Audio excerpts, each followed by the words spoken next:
আমরা অত্যন্ত উদ্বিগ্ন যে পুলিশ নাগরিকের জানমাল রক্ষা করবে, আইন শৃঙ্খলা সুচারুভাবে তার নিয়ন্ত্রণ তারা করবেন। আর সেই পুলিশের একটা অংশ বললে বোধহয় ভুল হবে, এখন একটু বেশি হবে, সরাসরি মাদক পাচার, নারী পাচার, সীমান্ত বাণিজ্য, তার সাথে আরো যাবতীয় অপরাধের সাথে যুক্ত হচ্ছেন। এবং সর্বশেষ ঘটনা,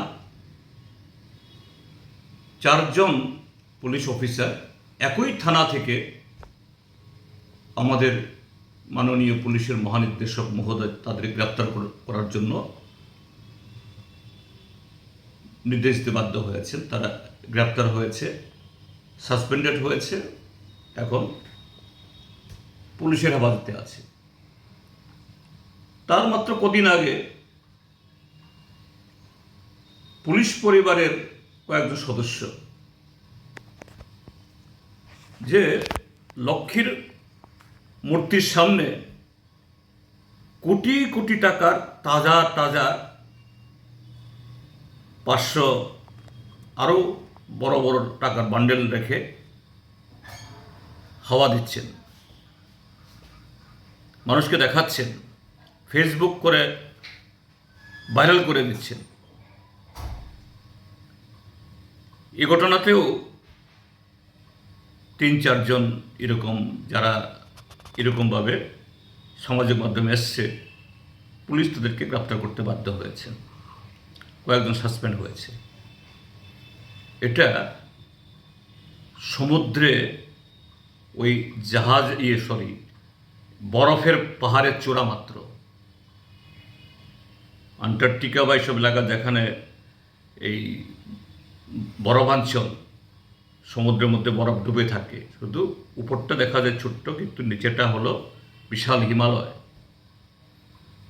গোটা প্রশাসন, শুধু পুলিশ না, পত্রিকা খুললে দেখা যায় সিনিয়র টিসিএস অফিসার, আবার দেখা গেল তাদের মধ্যে একজন এই গত পরশুদিন প্রমোশনও পেয়ে যাচ্ছেন, আইএস হয়ে যাচ্ছেন।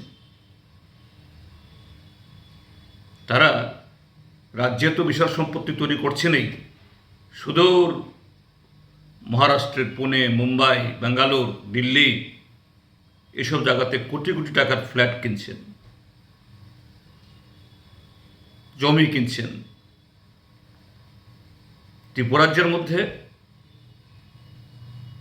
একেবারে ক্লাস 1 গ্যাজেট অফিসার থেকে শুরু করে নিচুতলা অবধি বিগত 8 বছরে এই সরকারের উদ্ররুষে পড়ে 80% বেশি কর্মচারী দূর দূরান্তে ট্রান্সফার হতে হয়েছে। এমনকি 2 দিন বাদে পেনশনে যাবে এরকম কর্মচারীরাও। কিন্তু আবার সেই কোনো অফিসার, অল্প কজন, তারা বছরের পর বছর তাদের এক জায়গায়।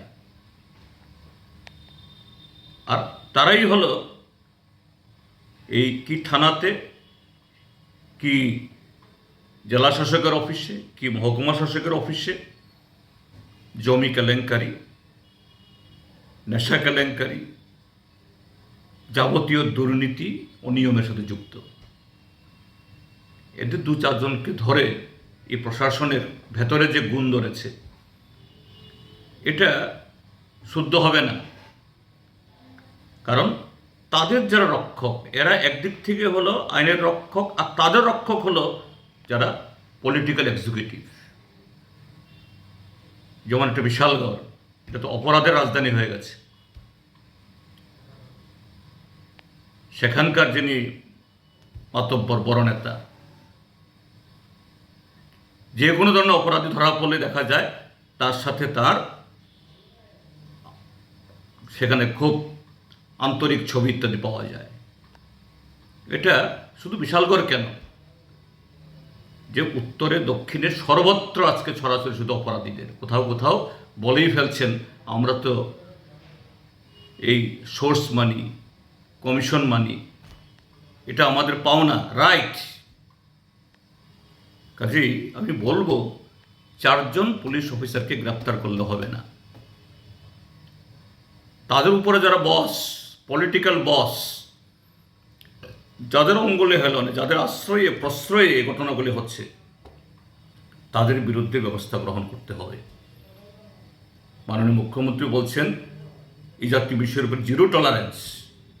সেই জিরো টলারেন্স তখনই কার্যকরী হবে যখন আপনার সাথে যারা আছে এই ক্ষমতার অলিন্দে, এই অপরাধ বা অপরাধীদেরকে এই সাহস না দেওয়ার, তাদেরকে বাহবা না দেওয়ার, তাদেরকে সহযোগিতা না করার থেকে তাদেরকে বিরত করতে পারলেই আপনার জিরো টলারেন্স কাজে লাগবে। না হলে কি হবে?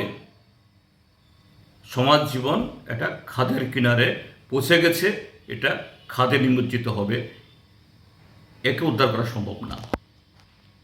তার বিরুদ্ধে সমস্ত সৌবুদ্ধি সম্পন্ন নাগরিকদের সোচ্চার হওয়ার জন্য আমরা আহ্বান জানাচ্ছি।